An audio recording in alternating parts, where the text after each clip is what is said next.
Hello बच्चों, welcome back in 8th class. We have started chapter 1. You know the name of the chapter is crop production and management. और इसमें हमने last आपको मैंने बताया था एग्रीकल्चर प्रैक्टिसेस जो है वो कौन कौन सी होती हैं। आज हम पढ़ेंगे इनकी डिटेल्स। इसमें सबसे पहला प्रैक्टिस वो है प्रिपरेशन ऑफ सोइल। तो बच्चे प्रिपरेशन ऑफ सोइल में क्या क्या स्टेप्स जो है वो फॉलो किए जाते हैं और इसका क्या इम्पोर्टेंस है ये हम इसमें पढ़ेंगे। तो जो प्रिपरेशन ऑफ सोइल में सबसे पहले क्या सोइल को क्या करते हैं, टर्न एंड लूज किया जाता है। ठीक है, और ये जो प्रोसेस है the process of turning and loosening of the soil is called tilling. Tilling या इसका एक और नाम होता है, क्या बोलते हैं, प्लाविंग। ठीक है बच्चों, और प्लाविंग करने के लिए जिस एग्रीकल्चर इम्प्लीमेंट्स का यूज किया जाता है उस एग्रीकल्चर इम्प्लीमेंट को क्या बोलते हैं, प्लाव बोलते हैं। ठीक है, हल, जिसे आम भाषा में हल कहा जाता है। ठीक है, तो ये एक तरह का एग्रीकल्चर इम्प्लीमेंट्स है जिसके द्वारा टिलिंग किया जाता है। अब इसका इम्पोर्टेंस क्या है टिलिंग का, ये क्यों करना जरूरी होता है। ठीक है, एक तो it make the root to breathe easily, to breathe easily. ठीक है, रूट इजीली ब्रेथ कर सकती हैं। और दूसरा it enhance the growth of microbes, growth of microbes and farmer friend. क्या नाम होता है फार्मर फ्रेंड, कौन से जो है इंसेक्ट को कहा जाता है, अर्थवॉर्म, माइक्रोब्स के अलावा अर्थवॉर्म। तो ये सोइल की फर्टिलिटी बढ़ाते हैं। एक इम्पोर्टेंस और भी है, it allow the root to grow in depth, it allow the root, soil loose हो जाती है तो रूट ज़्यादा गहराई तक ग्रो कर सकते हैं। Allow the root to grow in depth, क्योंकि अगर डेप्थ बिल्कुल कम होगी तो सीड ग्रो नहीं कर पाएंगे, बर्ड्स भी उनको खा जाते हैं। ठीक है, तो ये तीन आप इम्पोर्टेंस कह सकते हैं किसकी, प्रिपरेशन ऑफ सोइल की। आप प्लविंग और टिलिंग के बाद क्या होता है, बड़े बड़े जो हैं सोइल से जो है क्रम्स बन जाते हैं और उन क्रम्स को जो है प्लेन करना जरूरी होता है, उनको क्रश करना जरूरी होता है। तो क्रम्स जो है वो लेवलर की हेल्प से जो है उन्हें लेवल में प्लेन किया जाता है, लेवल में लाया जाता है और प्लेन किया जाता है। और ये जो प्रोसेस है to make the soil plain, to make it surface plain is called levelling. कई बार ऐसा भी होता है बच्चों कि टिलिंग से पहले मैन्योर भी सोइल के अंदर ऐड किया जाता है। ठीक है, मैन्योर पहले ऐड कर देंगे, फिर उसके बाद जो है टिलिंग करेंगे प्लाउ से, तो वो जो मैन्योर है वो अच्छी तरह से सोइल के अंदर मिक्सअप हो जाता है। ठीक है, तो मिक्सअप होने का एक बेनिफिट ये होता है, एक तो बेनिफिट क्या है कि ये सोइल की वाटर होल्डिंग कैपेसिटी को बढ़ा देता है। क्या बढ़ा देता है, वाटर होल्डिंग कैपेसिटी। ओके, और दूसरा मेंटेन सोइल फर्टिलिटी, सोइल की फर्टिलिटी भी मेंटेन करता है क्योंकि मैन्योर जो है वो फर्टिलिटी बढ़ाने में मदद करता है। ठीक है, और माइक्रोब्स भी जो हैं वो सोइल फर्टिलिटी कैसे बढ़ाते हैं बच्चों, क्योंकि जो मैन्योर होती है उस पर माइक्रोब्स एक्ट करते हैं और उसके अंदर जो न्यूट्रिएंट्स होते हैं उनको सोइल के अंदर मिक्सअप कर देते हैं। ठीक है बच्चों, तो यहाँ से क्वेश्चन भी पूछ लेते हैं। एक क्वेश्चन ये भी बन जाता है कि why the manure is added before the tilling और प्लाविंग, टिलिंग और प्लाविंग से पहले मैन्योर को क्यों ऐड किया जाता है। तो क्या इंपॉर्टेंस हो जाएगी कि इट एनहांस और increase the water holding capacity of the soil and it maintain the soil fertility. ये दो इंपॉर्टेंस हो जाएगी यहाँ से अगर क्वेश्चन बनाए तो। ठीक है, क्रम्स से भी क्वेश्चन आ सकता है कि क्रम्स जो है वो क्या होते हैं, the big pieces of the soil is called crumbs, और इन्हें जो है कैसे क्रश किया जाता है, लेवलर की हेल्प से, जिससे सोइल प्लेन हो जाती है और ये प्रोसेस जो है वो लेवलिंग कहलाता है। ठीक है, लेवलिंग क्यों जरूरी होता है सोइल के अंदर। ठीक है, the uniform distribution of water, क्योंकि बिग क्रम्स अगर सॉइल के अंदर रहेंगे और हम उसको इरिगेशन कर रहे हैं, वाटर दे रहे हैं क्रॉप्स को, तो वो पानी को रोक लेंगे। तो यूनिफॉर्म और equal distribution of water crumbs should be crushed with the help of the leveller, and this process to make the soil in level और the plane is called levelling. तो ये पहला एक्टिविटी बच्चे मैंने एक बार वापस आपसे पूरे पॉइंट सारे एक बार वापस बता दिए हैं, ठीक है, ताकि आपका रिवीजन हो जाए। अब दूसरा जो एक्टिविटी है वो भी आज हम इस पार्ट में करेंगे। दूसरा एक्टिविटी का नाम क्या था बच्चों? सोविंग, ठीक है। एक्टिविटी का नाम जो है, पहले हम सारे नाम पढ़ चुके हैं, फिर से एक बार मैं बताता हूँ। दूसरा जो स्टेप है वो है सोविंग। अब what is sowing? What do you mean by sowing? The process of putting seed in the soil to grow is called sowing. Grow करने से पहले सीड को सोइल के अंदर पुटअप करना क्या कहलाता है? सोविंग। ओके बच्चों, सोविंग करते समय कुछ बातों का ध्यान में रखना चाहिए कि जो है सीड हम जो पुट कर रहे हैं सोइल के अंदर, उनका जो डेप्थ है वो ना ज़्यादा ना कम होना चाहिए, appropriate depth. Seed should be grow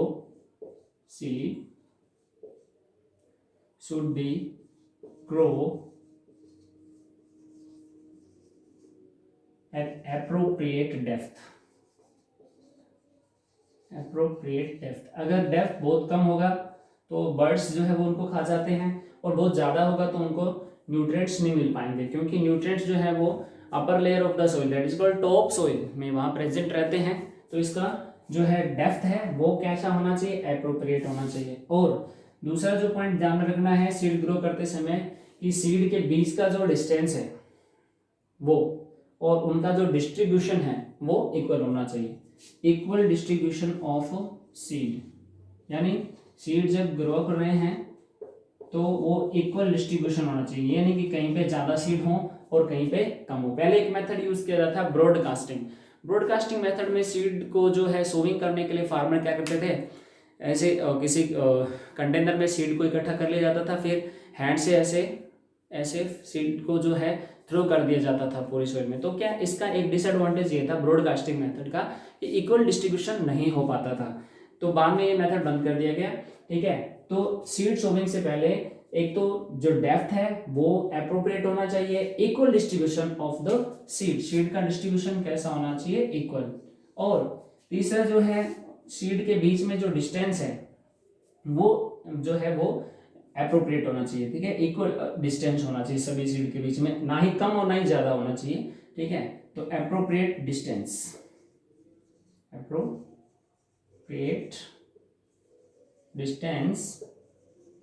between the seed, ठीक है बच्चे। तो आपको समझ में आया सोविंग क्या होता है? The process of putting seed in the soil to grow, and what should be keep in, यहाँ से क्वेश्चन बन जाएगा, यहाँ से पूछ सकता है, प्रिकॉशन पूछ सकता है, what precautions should be taken before the sowing, या ऐसे भी क्वेश्चन पूछा जा सकता है, what should be the keep in the mind before the growing seed into the soil. तो ये 3 पॉइंट हो गए। कौन कौन से 3 पॉइंट हो जाएंगे? एक तो एप्रोप्रिएट डेप्थ, पहला पॉइंट, दूसरा इक्वल डिस्ट्रीब्यूशन ऑफ सीड, और तीसरा appropriate distance between the seed. ये 3 क्या है? आप प्रिकॉशन कह लीजिए, जो हमें सीड सोविंग से पहले फॉलो करनी है। अब इसमें जो तीसरा जो पॉइंट आ जाएगा वो ये आ जाएगा कि सीड जो हम ग्रो कर रहे हैं उनका क्वालिटी कैसा है, they should be of good quality, then we will get the good production.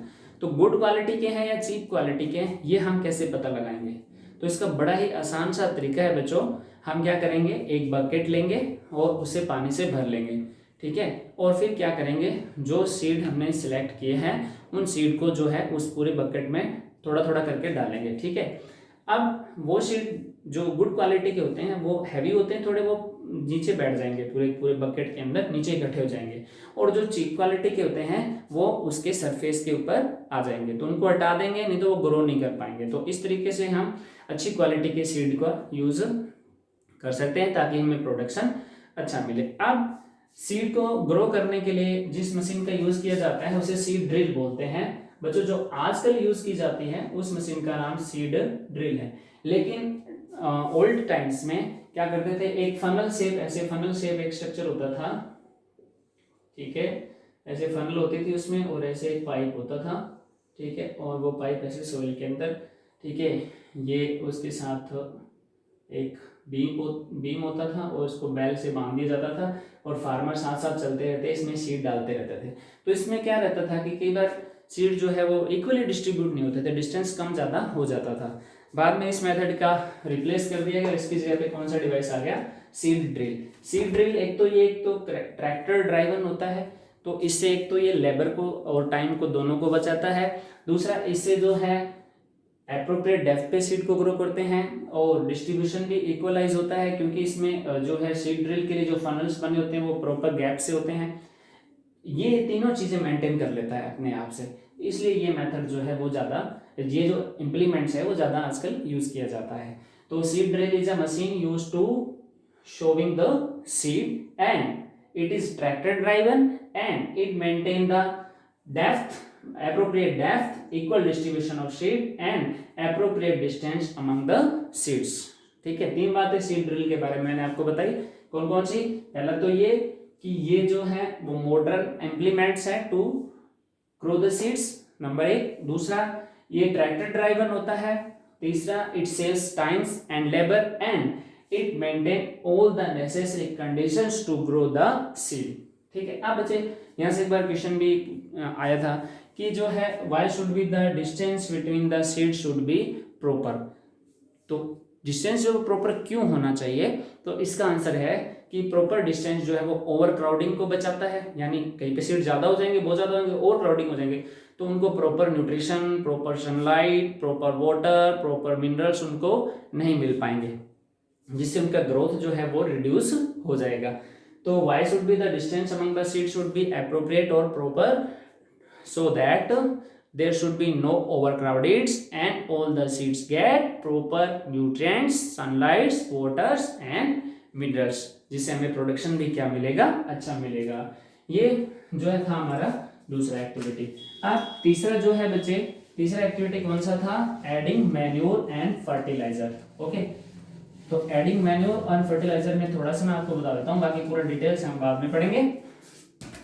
Activity का नाम है adding manure and fertilizer, adding manure and fertilizer, ये तीसरा एक्टिविटी है। तो बच्चे मैन्योर और फर्टिलाइजर जो ऐड किए जाते हैं वो किस लिए ऐड किए जाते हैं, to provide nutrient to the soil, soil को न्यूट्रिएंट प्रोवाइड करने के लिए ऐड किए जाते हैं, जो प्लांट की ग्रोथ के लिए जरूरी होते हैं। तो प्लांट्स को बहुत सारे न्यूट्रिएंट्स की आवश्यकता होती है। न्यूट्रिएंट्स के दो टाइप्स होते हैं, एक होता है मैक्रो न्यूट्रिएंट्स जो मैन्योर और फर्टिलाइजर के द्वारा प्रोवाइड किए जाते हैं बच्चों, ठीक है, ध्यान से सुनेंगे। तीसरा स्टेप है adding manures and fertilisers, these provide nutrients to the crop plants which enhance the growth of the plants and the nutrients are of two types। कितने टाइप्स के होते हैं, टू टाइप के, एक है मैक्रो न्यूट्रिएंट्स और दूसरा है माइक्रो न्यूट्रिएंट्स।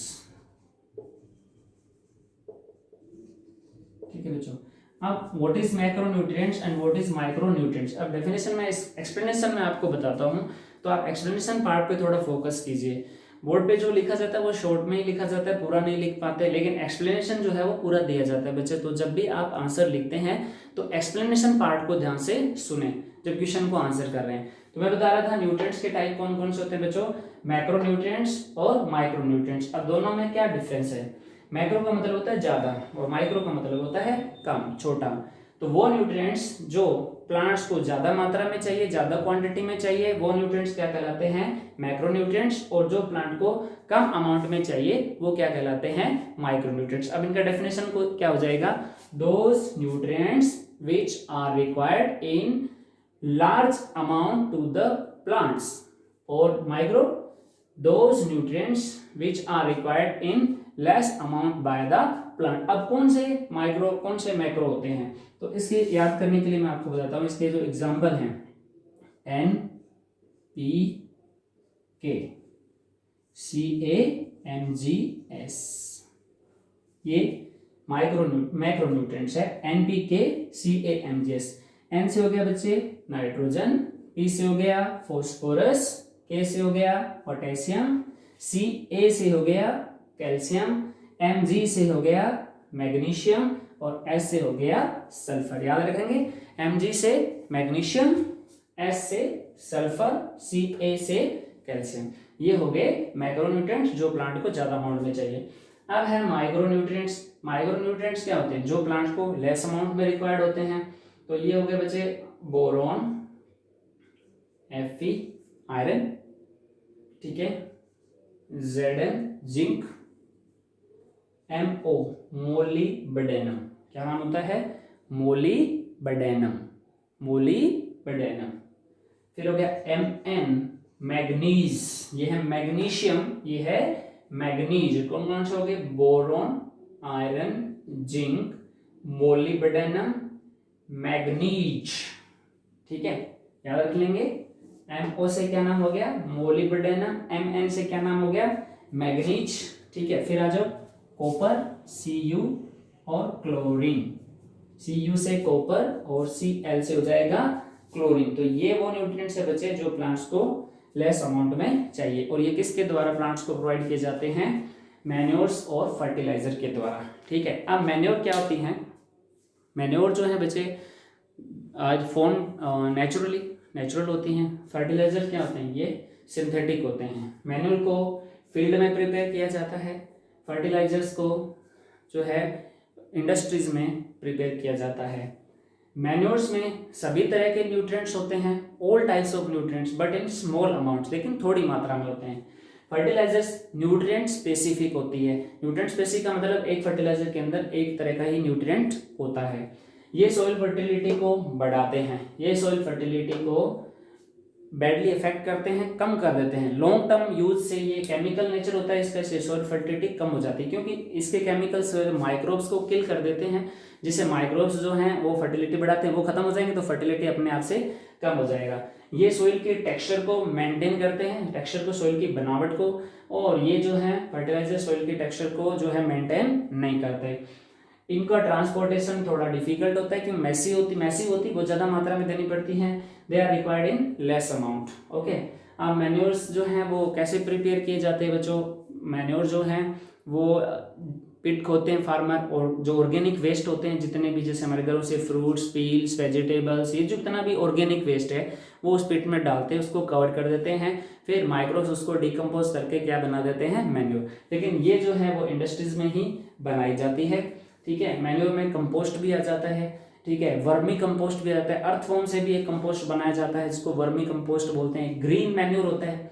ग्रीन मैन्योर में क्या करते हैं कि जो ग्वार होता है वो उसको ग्रो करते हैं, जब थोड़ा थोड़ा ग्रो करता है, ग्रीनरी स्टेज में होता है, तो सॉइल को प्लफ्ट कर देते हैं, टिलिंग कर देते हैं, तो पूरा ग्रीन पार्ट है वो सॉइल के अंदर मिक्सअप हो जाता है, उसमें बहुत मात्रा में नाइट्रोजन होता है जिससे सॉइल का फर्टिलिटी बढ़ता है। अब है ये डिफरेंस हो गया मैन्योर्स और फर्टिलाइजर में। मैन्योर के एग्जांपल हो गए green manures, compost, vermi compost. Vermi compost जो वर्म से, यानी कौन से वर्म से बनाई जाती है? अर्थवर्म से। फर्टिलाइजर में हो गया यूरिया फर्टिलाइजर, पोटेश फर्टिलाइजर्स, ठीक है, सोडियम सल्फेट फर्टिलाइजर, है ना, मैग्नीशियम फॉस्फेट, तो ये पोटास, ये बहुत सारे फर्टिलाइजर्स के एग्जाम्पल हैं, ठीक है।